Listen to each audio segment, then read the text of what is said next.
Hello and welcome back to Nugget's Dungeon Terrain. This is episode 92. Good news for some of you, I'm sure, going by recent comments. It's time to get back to doing some dungeon terrain. And in this series, I'll be creating an abandoned mine. I'm going to start with the entryway. It's a really good way of setting the tone and the theme for the rest of the dungeon, and a way for me to explore some of the techniques and textures that I want to use. The terrain at the entrance of a mine reflects both the landscape that's outside and the geology that's inside that is traipsed backwards and forwards by the miners. Because the mining is done by hand and is hard work, it stands to reason that anything unwanted is going to be dumped near the entrance to the mine. In addition to this, for whatever reason, the mine is also abandoned, so there is going to be a lot of extra things left behind in this entranceway.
With the overall form created out of XPS foam and some texturing already added, it's time to create some better rock textures by using the soldering iron once again to melt away and form the texture of the rock.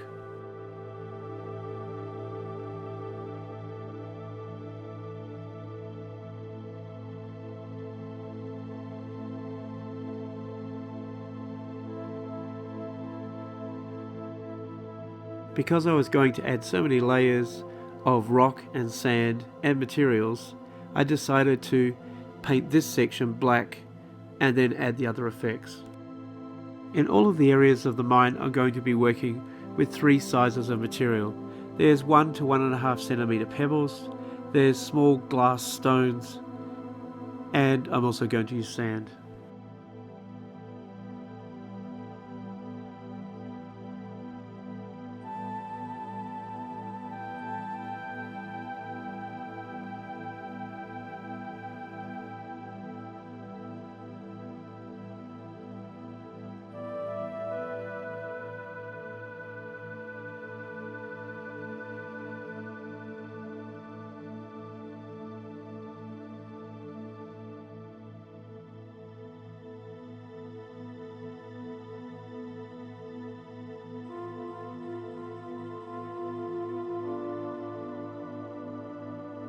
I wanted to make it look like this mine had been worked by a lot of people instead of a lone prospector.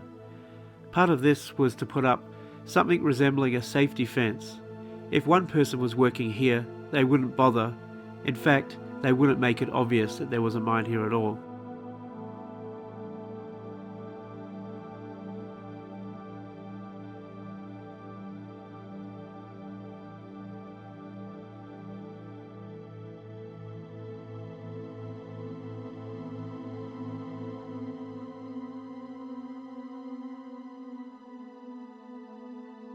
Each of these matchsticks has been shaped by taking off the sharp corners, making it look like it was more crudely worked.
I've already decided that some of the timber work is just going to be made out of the foam and some of it will be made out of balsa.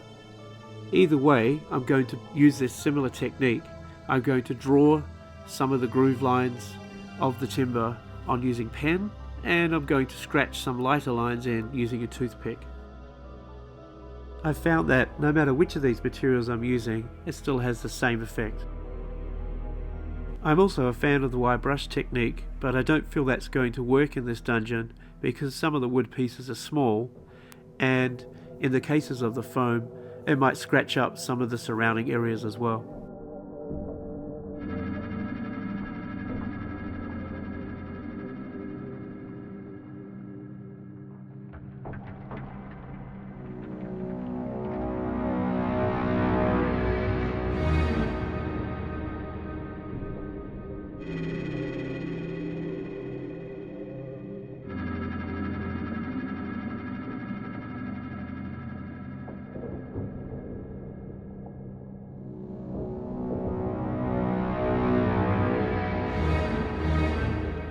Here I'm stacking up some of the pebbles to make it look like part of the entranceway has collapsed. This is an example of one of the techniques that I'll be repeating throughout the series. I won't explain it every time. I'm using super glue almost entirely to stick down the different layers.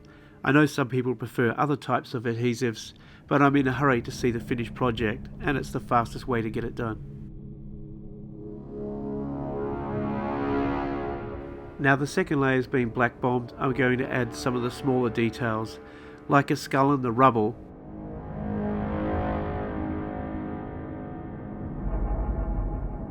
and some of these bits and pieces that will be littered around.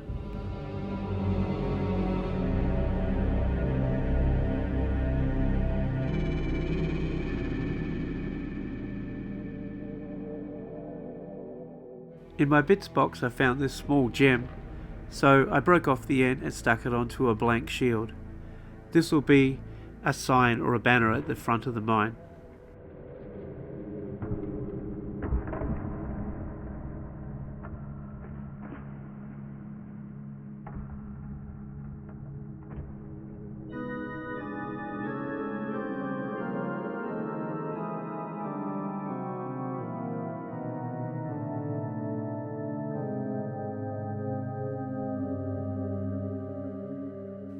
The actual steps got the same stonework treatment as many of my other dungeons, but this is the only tile on this one that will have that effect. The rest of the mine is going to go for the carved raw earth look. The ground outside is getting overbrushed with a light grey. The same textures on the inside of the mine are going to be done with a dark grey. The overall effect of the outside terrain will hopefully look a little salty and crusty, and certainly barren. The mine is going to be found in a remote, desolate place. Getting there will be difficult, and getting through it will be even harder.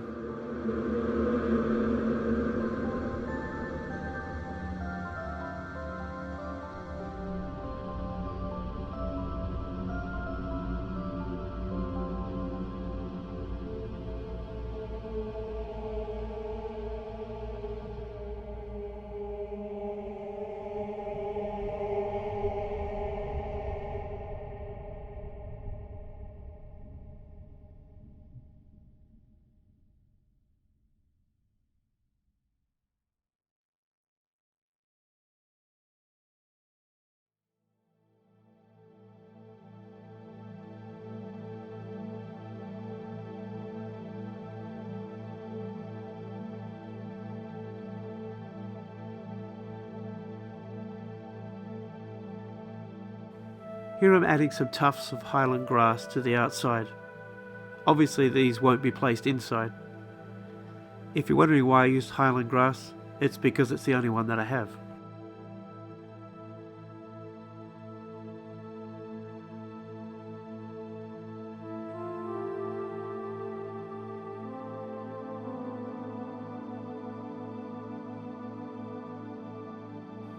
I really like the effect of this grass. It gives that western tumbleweed feel.